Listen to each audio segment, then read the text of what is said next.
থাকার মানুষের নিরাপত্তার অধিকার।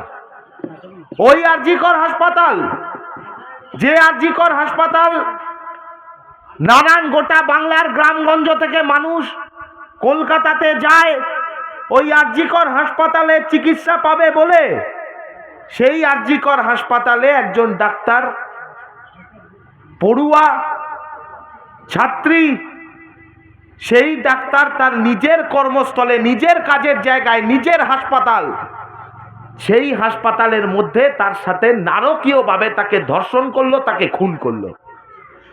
স্বাস্থ্যমন্ত্রী চুপ, পুলিশ মন্ত্রী চুপ, কোনো কথা বলছে না।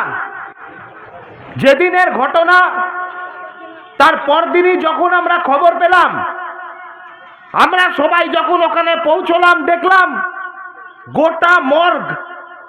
গোটা মর্গটাকে ঘিরে ফেলেছে পুলিশের বাহিনী, গোটা মর্গটাকে পুলিশের বাহিনী ঘিরে ফেলেছে। ভেতরে পোস্টমর্টেম হচ্ছে। কারা পোস্টমর্টেম করছে?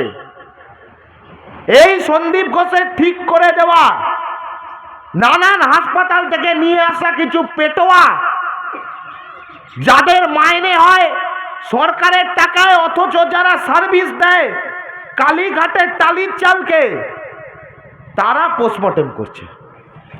যে হাসপাতালে ঘটনাটা ঘটলো সেই হাসপাতালেই পোস্টমর্টেম হচ্ছে। ভেবে দেখেন, গোটা ঘটনাটাকে ধামাচাপা দিয়ে দেওয়ার চেষ্টা করেছিল। ভেবেছিল মেয়েটার লাশটাকে নিয়ে বেরিয়ে যাবে, বেরিয়ে পুড়িয়ে দেবে, মানুষ ভুলে যাবে। আমরা বলছি কলতান দাশগুপ্ত, মীনাক্ষী মুখার্জিরা, তারা ওই লাশবাহী গাড়িটার সামনে দাঁড়িয়ে পড়েছিল, মানুষকে ভুলতে দেয়নি, মেয়েটাকে নিয়ে বেরিয়ে যেতে দেয়নি। তখন যে যুদ্ধকালীন তৎপরতা পুলিশ দেখিয়েছিল, মারধর করে আমাদেরকে সরিয়ে দিয়ে গাড়িটাকে নিয়ে ছিনতাই করে বেরিয়ে গেল। কেন? রাতের অন্ধকারে তৃণমূলের কাউন্সিলর বাবা মা জানতে পারলো না, তার মেয়েটাকে পুড়িয়ে দিল।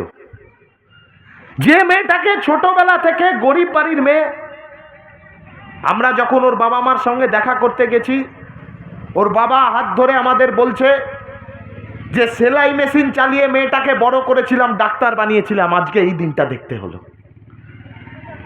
একটা মেয়ে, তার দু চোখ ভরা স্বপ্ন যে গোটা বাংলার মানুষকে স্বাস্থ্য পরিষেবা দেবে, সেই মেয়েটার স্বপ্নটাকে খুন করে দিল।